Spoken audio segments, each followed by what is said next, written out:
Welcome back to the YouTube channel Malawi Cameras. Aba ndimaona news, ndimaona nkhani yokhudzana ndi Israeli ndi Hamas pa news zathu za ku Malawi.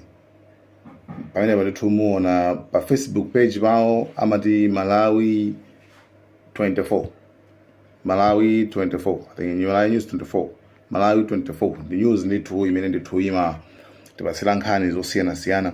Pamene papa ndithu ayika chipicture ndithu cha Netanyahu komanso ayika nkhani ya ku Israeli komanso ku Gaza kuti kumene kuku zikuchitika njani. Komano pali point ina yake imene ndifuna ndikambemo. Mmene bomo point imeneyo ndiyokhudzana ndi mmene iwo apangira report nkhani yawo and kufuna kuwapambaniza wanthu. Ndi chabwino nkhaniyo yamba chonchi akuti Netanyahu ngati prime minister wa dziko la Israel walamula ndithu asilikali kuti ayambenso kuphulitsa ku Gaza chifukwa choti ku Gaza kuyo aphwanya malamulo. Hamasi aphwanya malamulo ndi iyeyo wangolamula kuti yayi iniyo tayambaninso ni kuphulitsa ku madera kumene kuko. Komano pa nthawi imene iyeyo amalamulayi ndi nthawi yakuti iyeyo anali ku khoti akuyankha milandu. Choncho anauza khoti kuti atayamanika apa ndi meeting ndi Minister of Defense komanso pali zochitika apa like it's a serious issue now. Kenako ndithu ndikusiya zimene zichazo kenako ndikumamba kulongoswa za nkhondo kuti yayi pangani strike kumene ndithu bombani kumene ndithu phulitsani kumene ndithu iyeyo amene ali Netanyahu. Komano nkhani inachitika makamaka pa nthawi imene Hamas imabweza matupi a anthu omwalira amene anawagwiraja. Ndiyeno point ili pamene papa okay iwo anatenga thupi kukabweza and thupi limene anabweza ndilala wina wake ndithu then amene anagwidwaso ndi iwo amene kuti tsono apapa zioneka zoti anthu eniyo mukunama kwambiri chifukwa thupi limene lili bwanji mmanena kuti ndilovuta kulipeza. Definitely lili ndilosavuta kulipeza.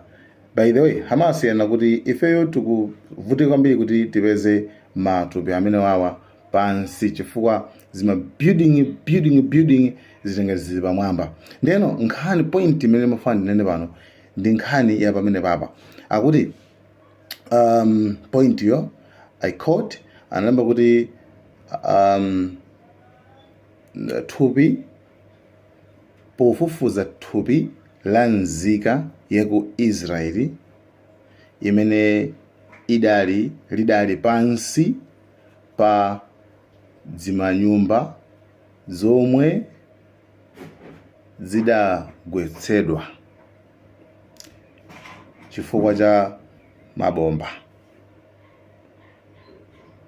Pamenepo sanatchule kuona kuti Israeli inaphulitsa chinyumba chija, sanatchule zimenezo. Sanatchule kuti awawa mitembo imene akukabweza apayi inapha ndi Israeli, sanatchule zimenezozo.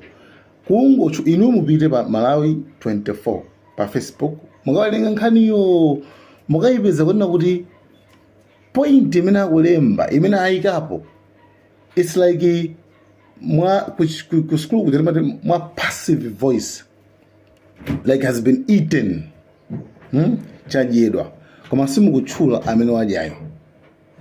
Should we say kunena kuti munthu simukumudziwa chifukwa kumene kuchaka kuti maphunzitsa kuona kuti ngati chinthu sikuchidziwa ngati sikudziwa amene wapangayo then umapititsa ku passive voice.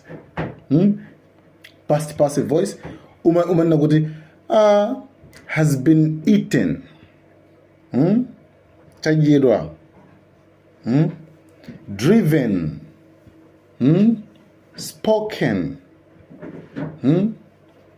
chifukwa amene wapangayo iwe sikumudziwa.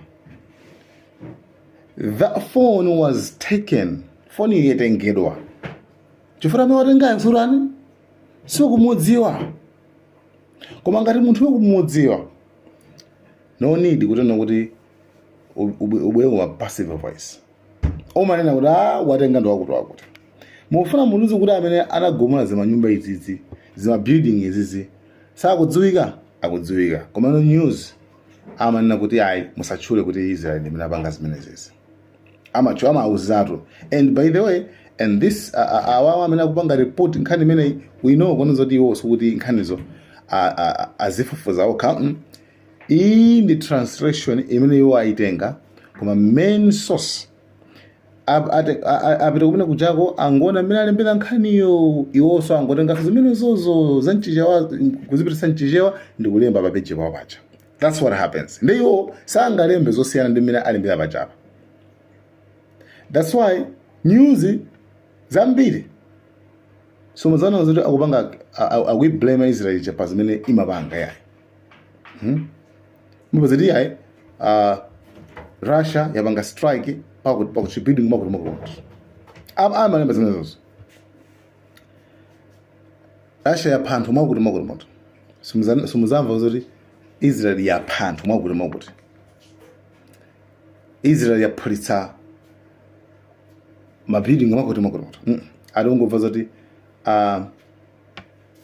mabomba anagwera pa chibuilding, mabomba anagwera pa anthu ena ake ndi anthuwo amwalira.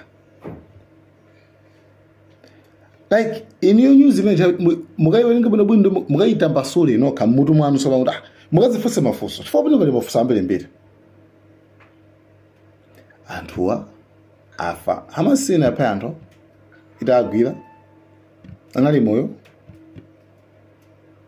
Israel imene abwera kwaphulitsa anthu aja panopa ali pansi pachani pazima building popanga report sakuonanso kuti anaphulitsa ayi basi ali pasi chifukwa kuti chibuilding icho chinagwetsedwa chibuilding chinagwetsedwa. That's it. So mavuto alipo ndithu kwambiri pamene tikangana kumbali koza ndi Donald Trump pa nkhani imene iyi kunena kuti iwo sanekepo comment Donald Trump chifukwa anthu amene anangati nkhala pakati oweruza kuti nkhondo iyi kukhale mtendere umene kuchako 1 2 ku White House ndithu mamodzi mwa akuluakulu ayankhula kuona kuti ife makamaka tionetsetsa kuti pakhale mtendere pakati pa ku Middle East kumene koko kuti basi kukhale mtendere ndithu umene koko za nkhondozi ayi. Koma ono zonsezi ineyo I can just tell you guys zonsezi nizopepera komanso zopanda ntchito. Why? Okay, Donald Trump akufuna mphoto yona kuti iyeyo ndi munthu otsatsa mtendere. Komano personally ine ndikuona kuti sakufunikirira zimenezezi komanso chifukwa chani sakufunikirira mphoto imeneyi fundi nayeso titaumika gulono ziti ndikamberembere maso ndimodzi mwa anthu kuti opepera kwambiri komanso anthu opusa kwambiri. Okay, iweyo mabomba onse amene akumagwiritsidwa ntchito kuti anthu okukwazi phedwa anthu civilians anthu amba komanso kugumula manyumbawo zida zonse zimene zimagwiritsidwa ntchito supplier wake ndameneyo ndameneyo iyeyo abwera bwanji uzapereka tenda basi pakhale mtendere iyeyo ndamene akumapereka zida umene koko and chipanda zida za iyeyo uku sizinakachitika. Ngati mukumbukira pali nthawi inake imene even America simapereka zida and Netanyahu amiro kwenkuti tipaseni zida ka we want to finish the job. Why? Kusenza kuti kupanda zida za iwo ukusanga pangekana konse ndingati awawa kupereka zida uko kuti basi zida ndi zimene zonse pangane iyeso ngobasa ndifuna mtendere ndifuna mphoto kuti ndine odzitsa mtendere osova nkhondo za anthu iweyo ndi amene ukupangisa kuti nkhondo zizichitika chero cha mabomba ako. Same thing tendipireni ku Ukraine, right? Ukraine iyo makhala kupanga supply zida mwe kuchako wamalimbisa ntima uja Zelensky uja makuti then zopeza kuti mufuna samphotoso yona kuti inuyo mmazisa mtendere. No, mphoto yokuti iwe Donald Trump iweyo ndiwokwanisa kupanga ujeni kusolva nkhondo kudzetsa mtendere pakati pa anthu. Mphoto imeneyo ubwino wake anthu so anakanaso kale. Akuluakulu amene apereka mphoto imene anakana kale aya sizingatheke zimenezo. Ndikapatse wewe yachani wewe J Trump yachani. Just zosamveka. Iweyo siya kupereka zida koseko kuti ifeyo sitipereka zida. Iweyo ukupanga business. Iweyo ukupanga business mu nkhondo zimene zisi ukupanga business ugulisa zida. Lero ndikapasa mphoto kuti iwe ndiwe munthu wodzisa mtendere. No. Yeah, so mapoint ake ndati nameno imeneyo yakumenekoko tionenso kuti ko mbali zinaso kuchitika zotani. Otherwise kuchitika zinthu ndithu Malawi and Cameras.